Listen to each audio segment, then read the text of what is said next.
Colombia.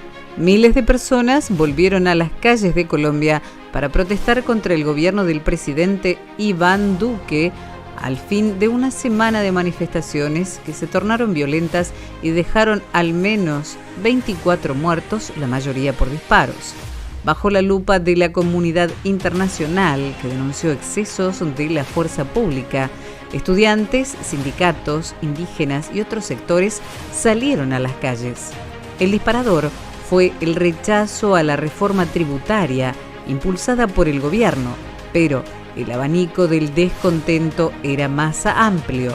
Por eso no amainó luego de que el presidente anunciara que retiraba el proyecto impositivo y que estaba dispuesto a negociar uno nuevo con la oposición y otros actores políticos.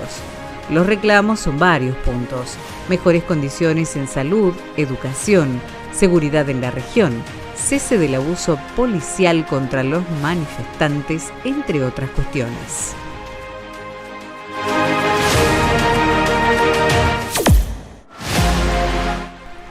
El futuro de las vacunas. La presidenta de la Comisión Europea anunció que la institución está lista para conversar sobre la propuesta de liberar las patentes de las vacunas contra el COVID-19 lanzada en la víspera por el gobierno estadounidense. En el discurso pronunciado mediante videoconferencia en Florencia, Italia, reforzó la prioridad debe ser aumentar la capacidad global de abastecimiento de las vacunas. Además, calificó de éxito la campaña de vacunación en Europa al afirmar que hasta ahora se han distribuido alrededor de 200 millones de dosis dentro de la Unión Europea que son suficientes para vacunar a más de la mitad de la población adulta europea al menos una vez, y que ni China ni Rusia se acercan siquiera a estas cifras.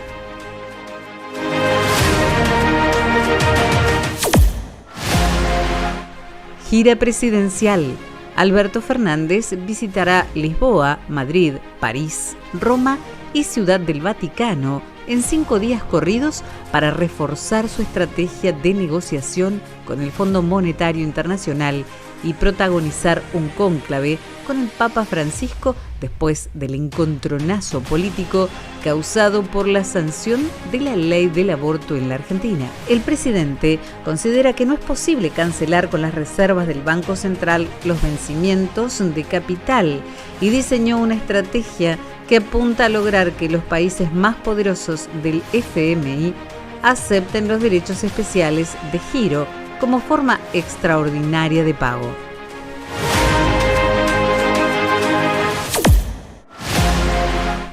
Elecciones. Mientras el oficialismo busca llegar a un acuerdo con la oposición para postergar las PASO, la Cámara Nacional Electoral publicó el padrón provisorio para que los ciudadanos puedan verificar que los datos cargados en el sistema son correctos y consultar dónde emitirán el sufragio. Recordemos que el cronograma electoral contempla que las primarias se lleven a cabo el próximo 8 de agosto, mientras que el 24 de octubre serían las elecciones generales de las legislativas 2021. La medida tiene como objetivo que las personas habilitadas para votar puedan efectuar consultas o hacer los reclamos correspondientes en caso de que existan errores en sus datos registrales. El próximo 21 de mayo será el fin del plazo para efectuar reclamos electorales sobre sus datos y solicitar eliminación de fallecidos.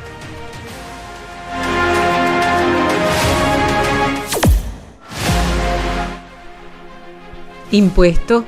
El aporte solidario y extraordinario, más conocido como impuesto a la riqueza, generó ingresos por 223.000 millones al fisco, informaron desde la Administración Federal de Ingresos Públicos, desde donde precisaron que según los datos preliminares, unos 10.000 individuos con patrimonios superiores a 200 millones cumplieron con la obligación prevista por la ley.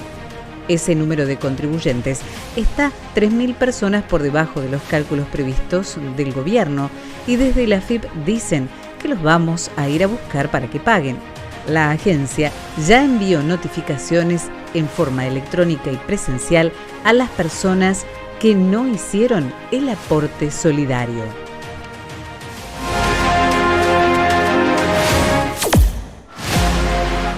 PCR trucho. La Dirección Nacional de Migraciones, dependiente del Ministerio del Interior, detectó a una persona con fiebre proveniente de Miami a través de las cámaras térmicas que el organismo instaló en el Aeropuerto Internacional de Ezeiza en los inicios de la pandemia.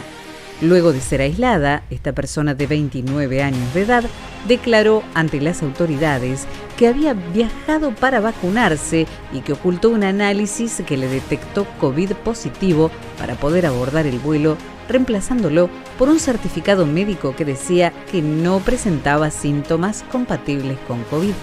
Por esta situación, además, Migraciones multará a la aerolínea por haberlo dejado embarcar de forma irregular, ya que el PCR es requisito obligatorio para permitir el ingreso al país. La persona que ocultó su diagnóstico COVID positivo puso en riesgo a 259 pasajeros y 12 tripulantes del vuelo que lo trajo de Miami, por lo cual el juzgado federal dictó su prisión preventiva.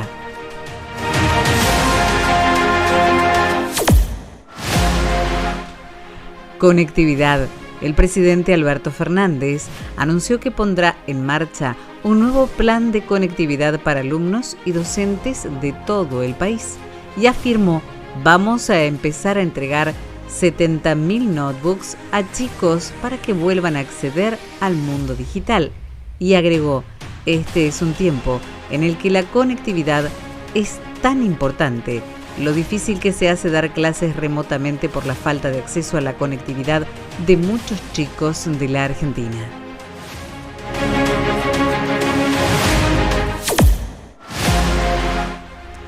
Alquileres. Según el último relevamiento, los alquileres en la ciudad de Buenos Aires aumentaron en abril un 3,4% respecto a marzo, mientras que en los últimos 12 meses acumularon un incremento del 69,5%. Un departamento medio de 2 ambientes y 50 metros cuadrados cuesta 36.171 pesos por mes, en tanto que una unidad de 3 ambientes y 70 metros cuadrados se alquila por 50.211 pesos mensuales. En todos los barrios porteños se registraron subas de precios interanuales mayores al 50%. De acuerdo al ranking, Puerto Madero es el más costoso, seguido por Núñez y Palermo.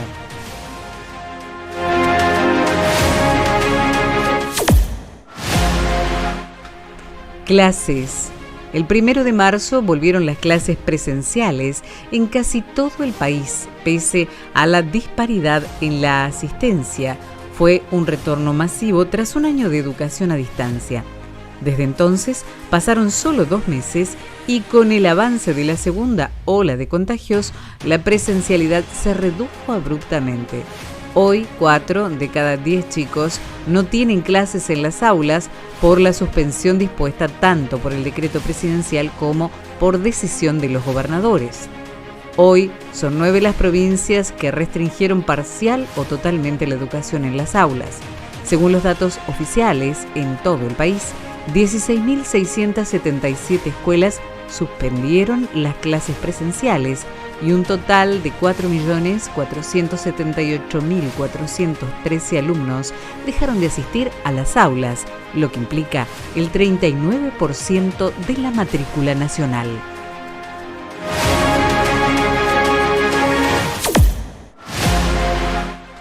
Sin terminar, el titular de la Oficina Anticorrupción presentó una denuncia contra el exministro Alejandro Finocchiaro y el exministro Esteban Burlich, ambos a cargo del Ministerio de Educación durante la gestión de Mauricio Macri por el pago de obras para realizar jardines escolares que nunca se terminaron. La denuncia está basada en el pago de 93 jardines de infancia de los 3.000 que se prometieron, cuyas construcciones no se finalizaron. El Estado perdió por estas obras, que no terminaron nunca, centenares de millones de pesos. Eran los adelantos de obra, indicó la denuncia.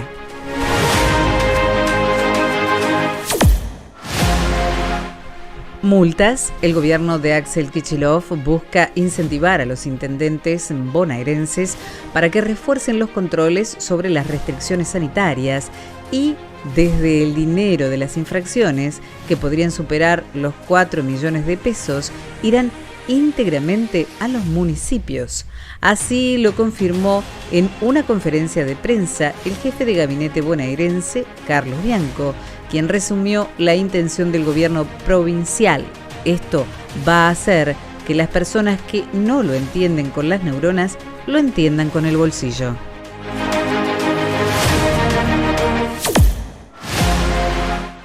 Secreto profesional. Abogados 1, AFIP 0.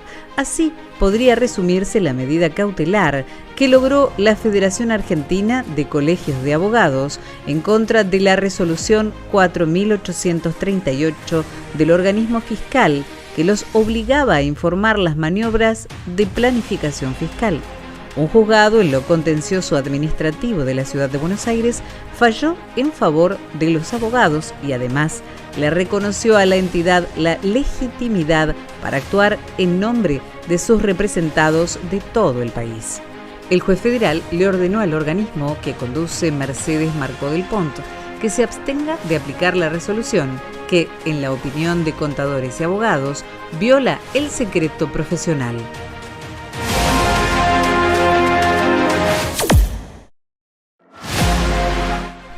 Ejecuciones. La Cámara de Carolina del Sur votó el miércoles pasado para agregar un pelotón de fusilamiento a los métodos de ejecución del Estado en medio de la falta de drogas de inyección letal. El proyecto de ley ya aprobado requerirá que los reclusos condenados elijan recibir un disparo o electrocución si no se dispone de drogas inyectables letales. El Estado es uno de los 9 que todavía usa la silla eléctrica y se convertirá en el cuarto en permitir un pelotón de fusilamiento. Carolina del Sur ejecutó por última vez a un preso condenado a muerte hace 10 años, el jueves pasado.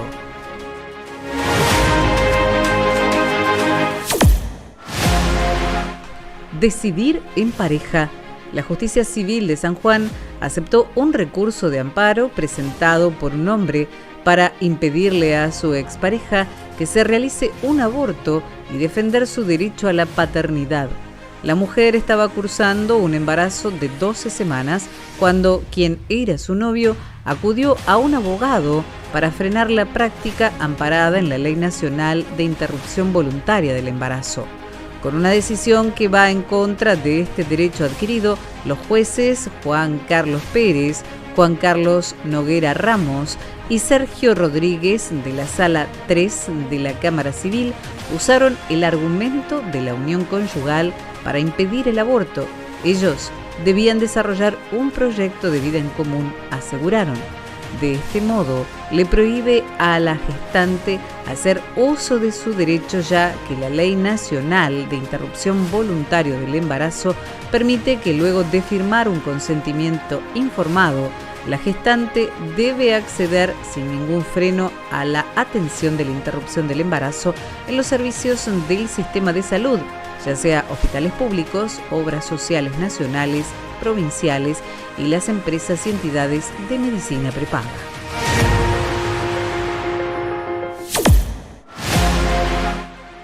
Fallo. La Corte Suprema de Justicia falló a favor de las clases presenciales en la ciudad de Buenos Aires. El máximo tribunal del país hizo lugar a la demanda presentada por el gobierno porteño y aseguró que el decreto de necesidad y urgencia que ordenó cerrar las escuelas viola la autonomía de la capital federal.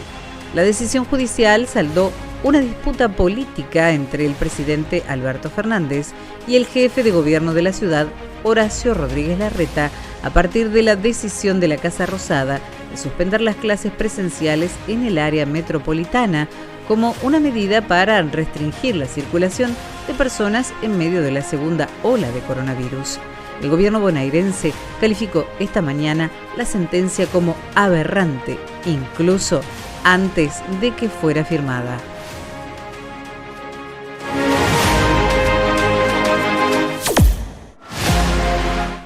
Menos viajes. Las medidas dispuestas por el gobierno de Alberto Fernández para bajar el nivel de circulación en el área metropolitana de Buenos Aires están dando resultados. Así lo dejó en evidencia el relevamiento realizado por el ministro de Trabajo de la Nación, con los datos suministrados por el Sistema Único de Boleto Electrónico. Según informaron desde la cartera, la circulación en el AMBA se redujo un 20%. En promedio, en abril pasado, se realizaron poco más de 2 millones de viajes diarios en promedio, mientras que el mes anterior esta cifra ascendía a 2,4 millones.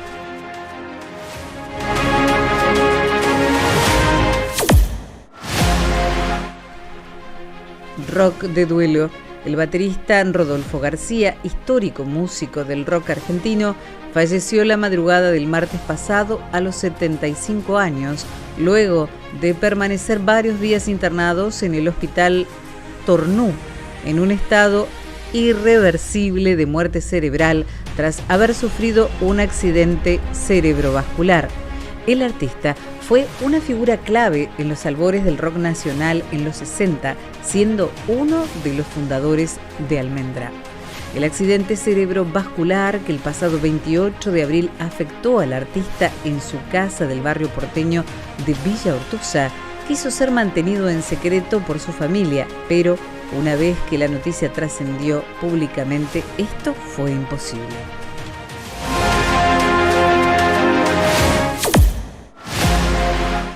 Caso Maradona.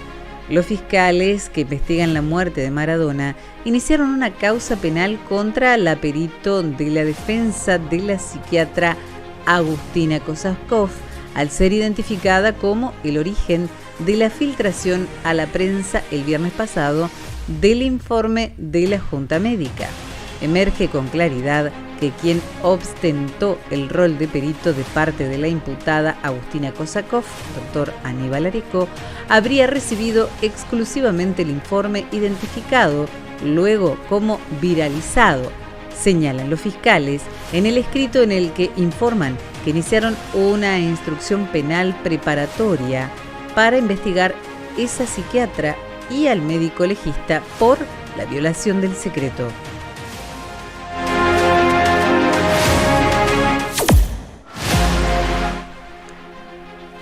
La política de duelo. Murió la socióloga y exdiputada nacional Alcira Argumedo.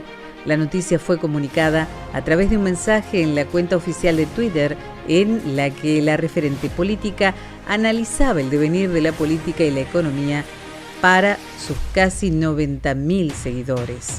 La socióloga tenía 80 años y era conocida por su actividad intelectual, pero también por su actividad política en la izquierda peronista. Enterada de la noticia, la vicepresidente Cristina Fernández de Kirchner la despidió con un emotivo mensaje también a través de Twitter.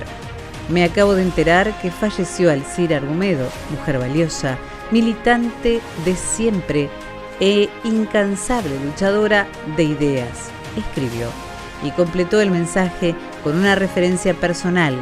Se hicieron buenos compañeros con Máximo en la Cámara de Diputados.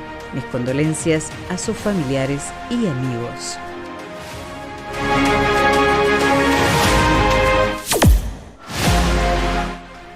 Fallecimiento en la política. El superintendente de Servicios de Salud, Eugenio Zanarini, fue encontrado muerto en su vivienda del barrio porteño de Caballito, confirmaron fuentes oficiales. Aún se desconoce el motivo de su muerte, pero señalaron que el titular del organismo que regula y controla el sistema de salud sufría una insuficiencia cardíaca desde hacía un tiempo. Zanarini había sido designado el 8 de enero de 2020 por el gobierno como Superintendente de Servicios de Salud, el organismo que administra los fondos de las obras sociales sindicales. Había asumido su cargo respaldado por el exministro de Salud.